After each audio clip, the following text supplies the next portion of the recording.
Hola.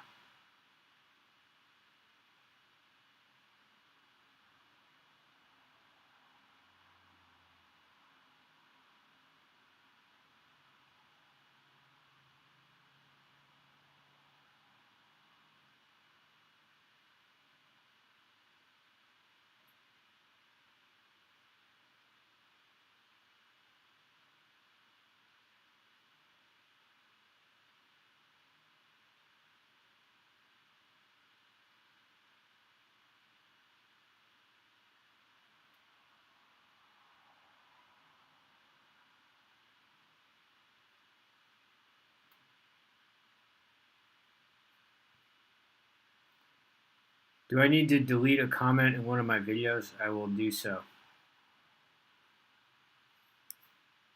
Hello.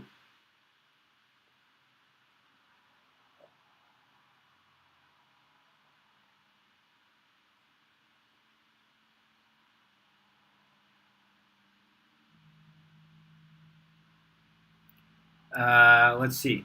Tu, tu fin de semana fui buena?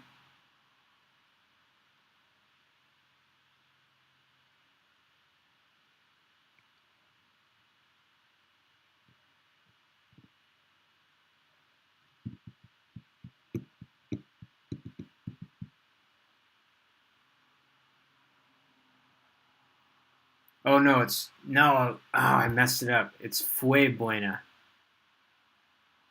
I just realized that. It's going to take me a while to get this preterite and imperfect down.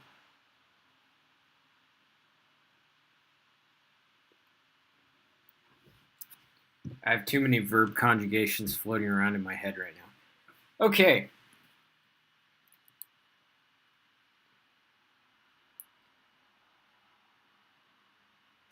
It's not. Whoa, whoa, whoa! It's not fuiste, because the subject of the sentence was the weekend, which is an it. So in your face, it is fue. Maybe you should study grammar again.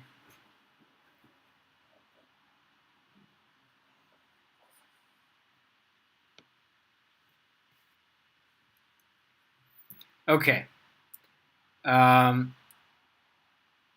Let's go ahead and get started.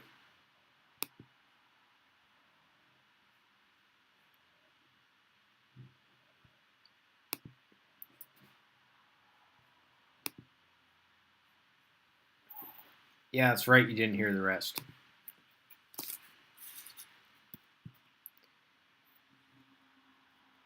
Okay. So today we are going to talk about solving potential energy or energy problems, solving conservation of energy problems. Okay. Um, and so probably the main equation from the last lesson was F equals minus du dt, or du dx, excuse me. The derivative of the potential with respect to position is the force. Okay. So that is the force. So we can actually use this to derive two forms of potential energy, two common forms of potential energy.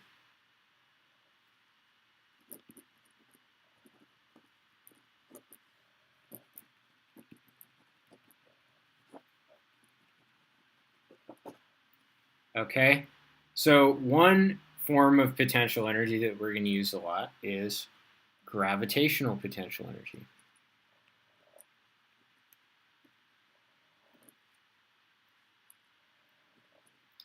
And gravitational potential energy, as you recall, is energy due to location in a gravitational field. Okay. energy due to location in a gravitational field. So the formula for gravitational potential energy is U sub g equals mgy, where I'm saying U sub g because there are lots of different types of potential energy, so I'm specifying that it's gravitational. And y is the elevation. So how come, so by the way, if you move something from side to side, that doesn't change its gravitational potential energy because you didn't change its elevation. It's only if you move it up or down. Okay, so why is this the gravitational potential energy? We can actually prove that now that we know the connection between potential and force, okay? So all I have to do is I have to take the derivative and make it a negative number. So because the gravitational potential energy depends on y, not x, we take the derivative with respect to y. And taking the derivative with respect to y is just going to give us 1, because dy is 1. And so what this tells us is that the gravitational force is minus mg. And the minus sign is, of course, there because the gravitational force points downward. Okay? So this is actually the reason why that's the formula for gravitational potential energy. It's because its derivative gives you the correct form for the gravitational force. Okay? The other common form of potential energy that we will use is elastic potential energy,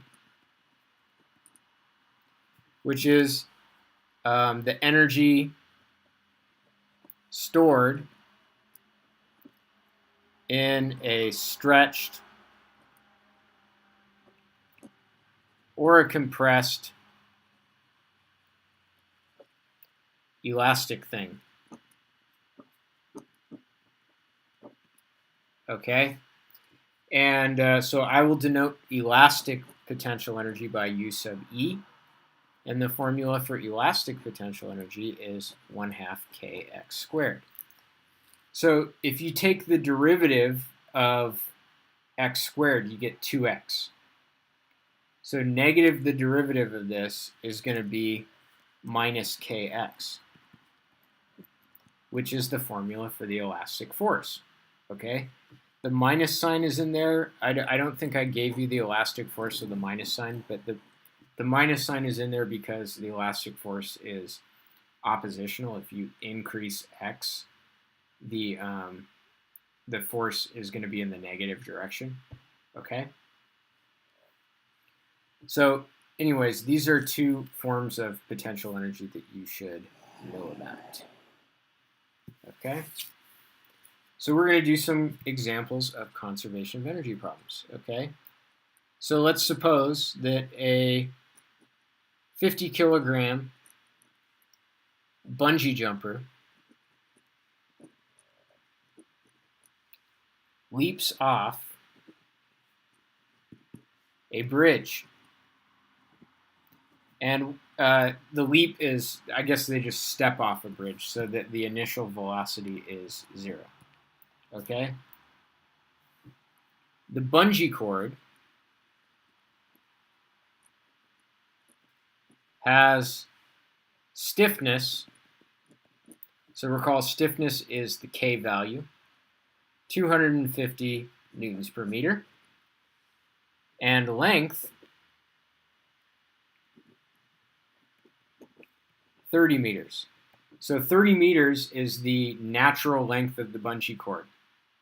Okay? So you're only going to have elastic potential energy if you stretch the bungee cord so that its total length is more than 30 meters. Okay? Otherwise, it's slack, and so it's not storing any potential energy. So let's draw some pictures to see what this would look like. We start off with the bungee jumper just standing on the bridge. Then the bungee jumper jumps. and the cord is slack, then the bungee jumper falls to the point where the cord is now taut,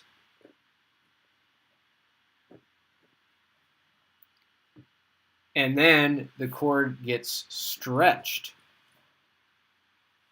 So for this whole time, the bungee jumper is falling, and then the bungee cord gets stretched,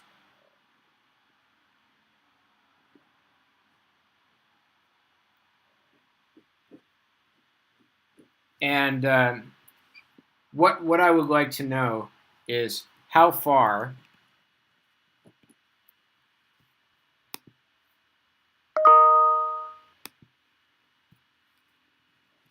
does the jumper fall? Okay, so the bungee jumper starts at this elevation, and the bungee jumper falls this far. Okay, at the lowest point, the bungee jumper is no longer falling. Okay, at this point, the bungee jumper is no longer falling, and so as a result, the final velocity is also 0.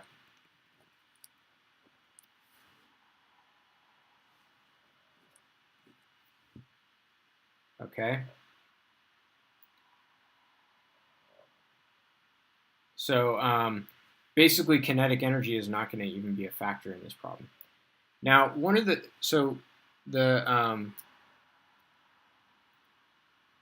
what we're going to do is we're going to set up a conservation of energy equation. Initial energy equals final energy.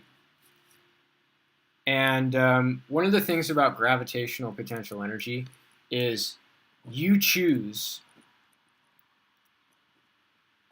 where y equals 0. You get to choose it.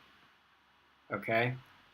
So I'm actually going to call the lowest point of the bungee jumper, I'm going to call that y equals 0. And if the bungee jumper falls a distance y, then they start out with an elevation of y. Okay? So the bungee jumper starts out with gravitational potential energy. So we start out with mgy. Okay? And then the bungee jumper ends up, and remember, there's no kinetic energy to start. Okay? Because the reason there's no kinetic energy to start is because the bungee jumper steps off the bridge. In the end, there is no gravitational potential energy because you end up at the location where y equals 0. Plugging in y equals 0 to that equation gives 0 gravitational potential energy. And we also have no kinetic energy because at the lowest point, the velocity is 0. If the velocity was not 0 at the lowest point, the bungee jumper would still be headed downward. So the only form of energy the bungee jumper has at the lowest point is elastic potential energy, 1/2 k times x squared. Now we have to be a little bit careful here. If the bungee jumper falls a distance y, and the bungee cord has a natural length L, the amount that the bungee cord is actually stretched is y minus L. Okay?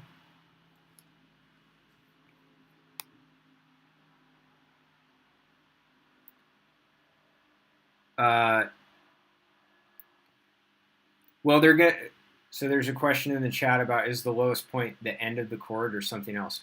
Well, the cord, the bungee jumper falls so that the cord is fully extended. And then because when they get to the point where the cord is fully extended, they're moving downward, they'll actually extend the cord beyond. They're stretching the cord further than its natural length. Okay? So if I take this equation and I plug in numbers, the mass is 50. The gravity is 10. The y value is a variable. Okay. 1/2 k is 125. And the natural length of the bungee cord is 30 meters. So I have y minus 30 squared. So I subtract this over to the other side. We get 0 equals 125 times y minus 30 squared minus 500y. So this is a quadratic equation that we have to solve. So I'm going to go over to Desmos. Oops. Delete. So my equation was y equals 125. I'm going to call y x for this. X minus 30, quantity squared. Oops. Quantity squared. Minus 500y, or 500x, excuse me. Okay? So I zoom out, and we can see if you go to our original equation, it was when is this function equal to 0? So we have to see when is it equal to 0. We can see it's equal to 0 right here, and it's equal to 0 right here. So there are 2 zeros. So the question is, which 0 is the actual answer? Well, we know that because the bungee cord is 30 meters long, the person is going to fall more than 30 meters. It doesn't make sense for, why would they stop unless the bungee cord makes the bungee jumper stop, okay? So they have to fall more than 30 meters. And if we go to this, we can see that there are 2 roots to this parabola. One of them is less than 30 meters. That one's only 20.8. Okay, this one is more than 30 meters, 43.1. Okay, so this is the correct answer. This one right on the right, more positive root. Okay, so the amount that the bungee jumper will fall is 43.1 meters. And furthermore, the amount that the bungee cord ends up being stretched is 13.1 meters because they went 13.1 beyond the natural length. Okay? Let's do another example. How fast is the jumper falling?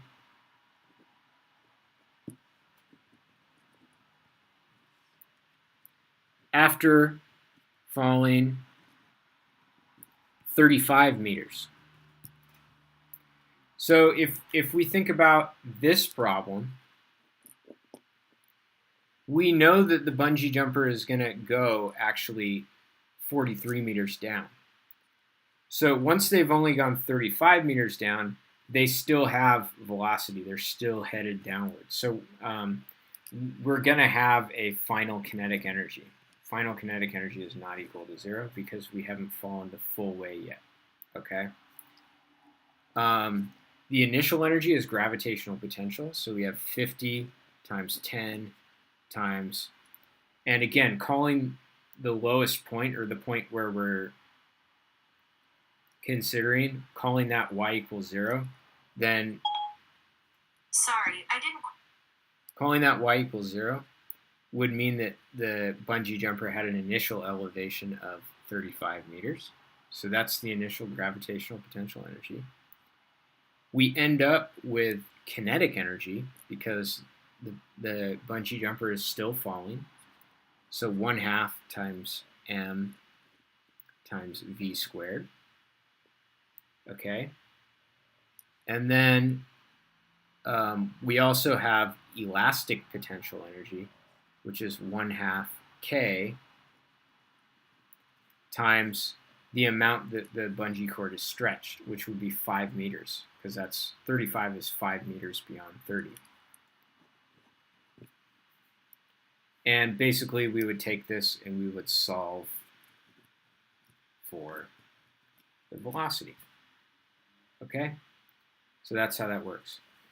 So I would consider this problem more sophisticated than our standard conservation of energy problem because of the bungee cord being slack at first and then going taut. Okay, that's what makes this more complicated. That's why we have to use the quadratic equation. Okay. As a second example of a more advanced conservation of energy problem, we're going to do a problem where there's more than one thing. Okay. So you might recall from last year the Atwood machine. So the Atwood machine was a pulley, and the pulley has two masses. Okay, let's do it like this.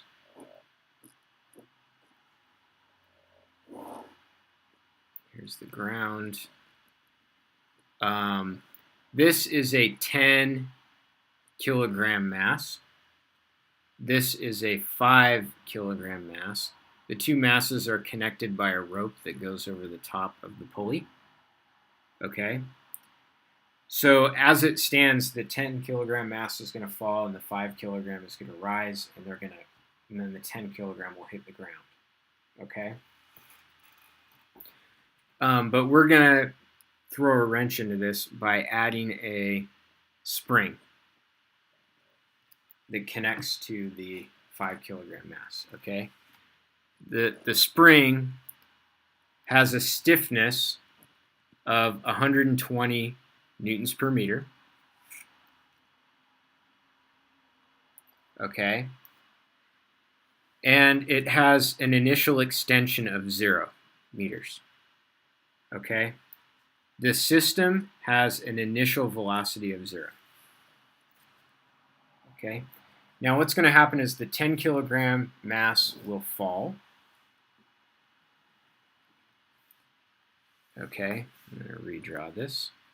The 10 kilogram mass falls. The 5 kilogram mass rises.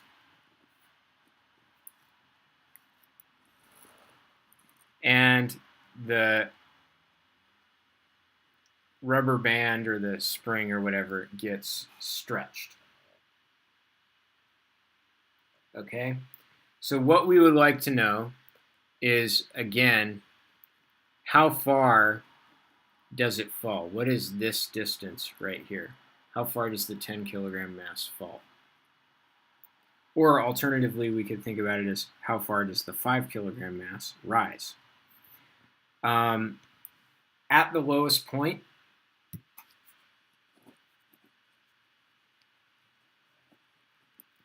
the final velocity is 0. Exactly the same as before, because if the final velocity was not 0, the 10 kilogram mass would still be falling. Okay? So we're going to set up a conservation of energy equation. Initial energy equals final energy. Initially, you could think about it as the 10 kilogram mass and the 5 kilogram mass having gravitational potential energy. But here's the thing. We have the choice. We have the ability to choose where y equals 0.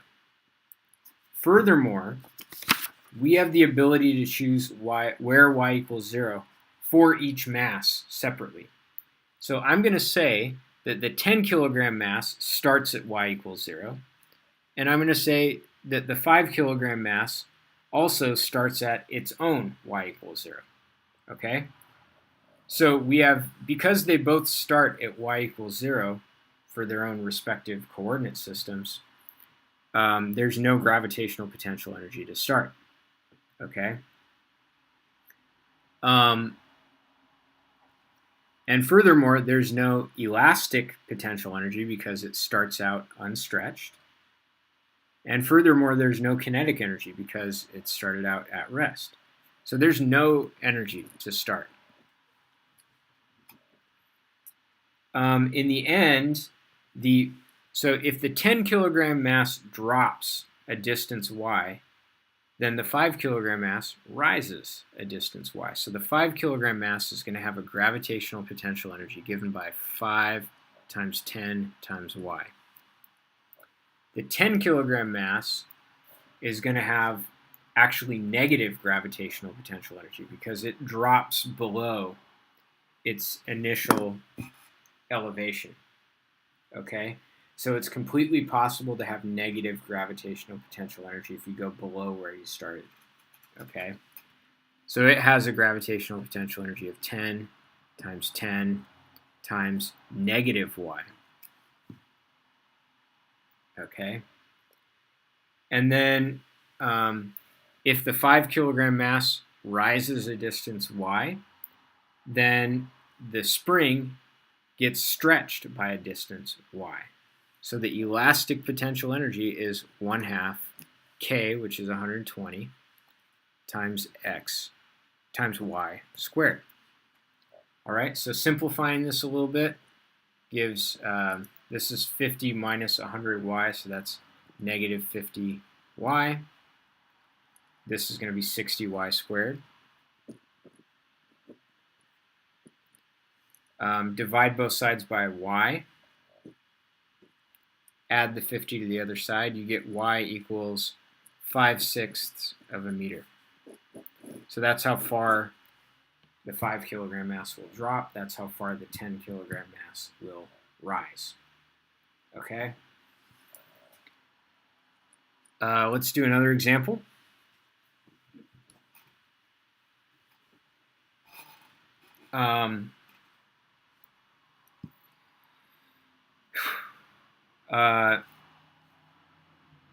So how fast are the masses moving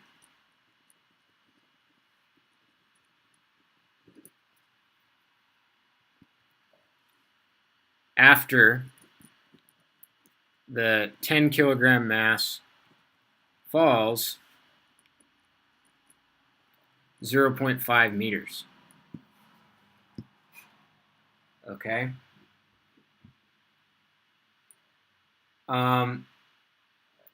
So this question makes sense.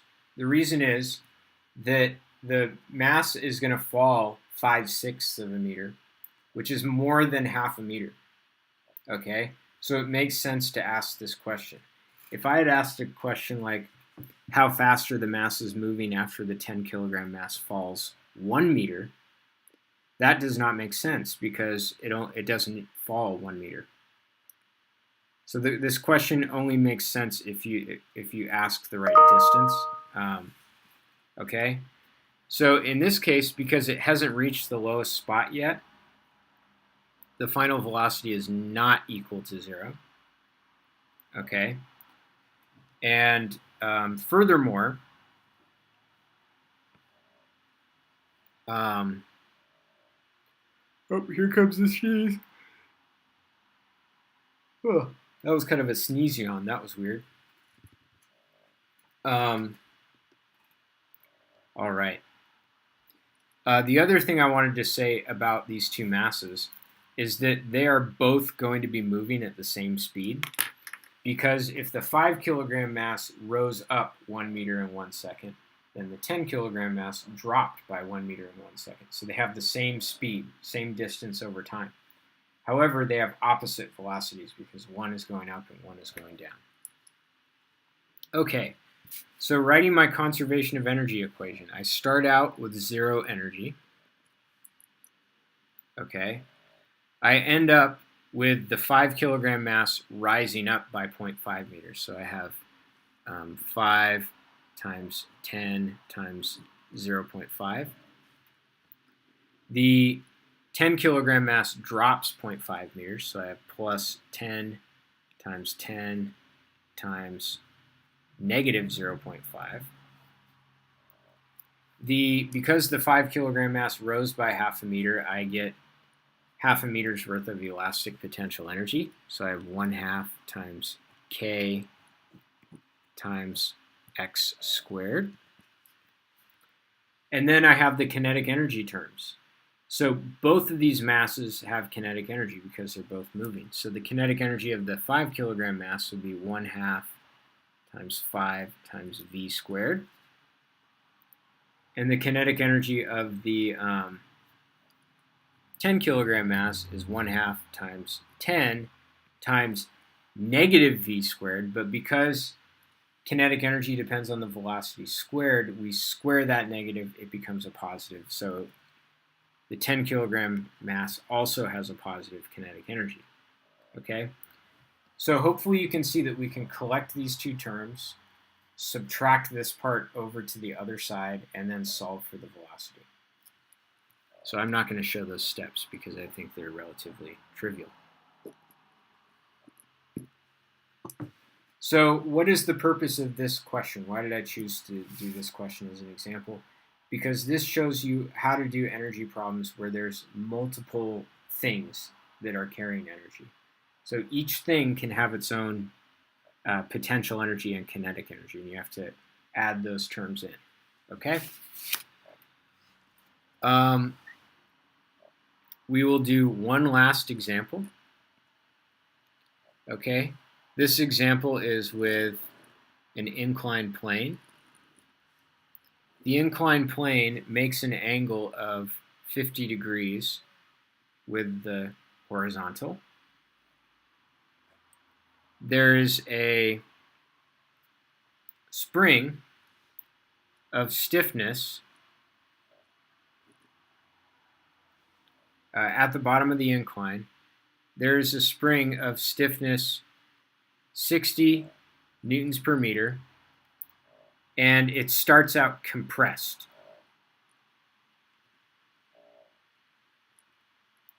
It's compressed by 2 meters. Sitting in front of that spring is a 1 kilogram mass. Okay? And so what we do is we let the spring decompress. It goes wow, wow, wow, wow, wow, and launches the 1 kilogram mass up the incline. And eventually, the 1 kilogram mass reaches its highest point. Okay? And so what I would like to know is how far up the incline does the 1 kilogram mass go before coming to a stop? All right? And we're going to assume that it is a smooth incline. So smooth is physics term for no friction. All right, so 1 kilogram mass starts at rest, it ends at rest. So kinetic energy is not an issue with this problem. Okay? We start out with elastic potential energy. So we start out with 1/2 times K, which is 60, times the amount that it's compressed, which is 2 squared.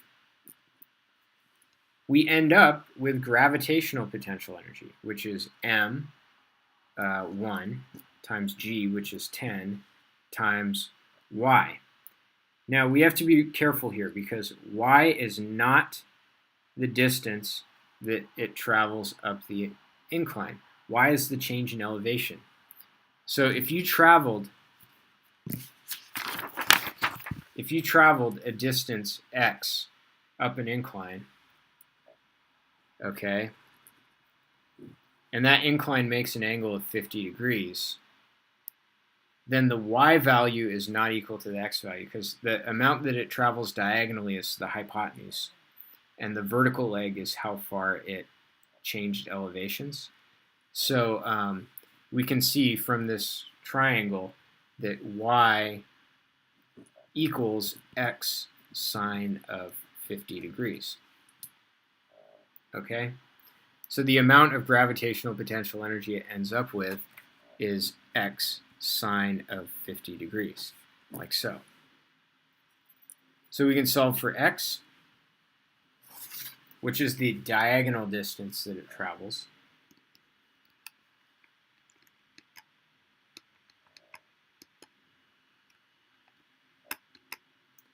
and we get that x equals about 15.7 meters. Okay? So the reason that I chose to do this problem is because when you have something moving diagonally, the amount that it moves diagonally is not going to be equal to the change in elevation. Okay, so you got to be aware of that. All right, so that's basically my lesson for today. I do have 2 announcements that I forgot to make at the beginning. The first announcement is involving late work.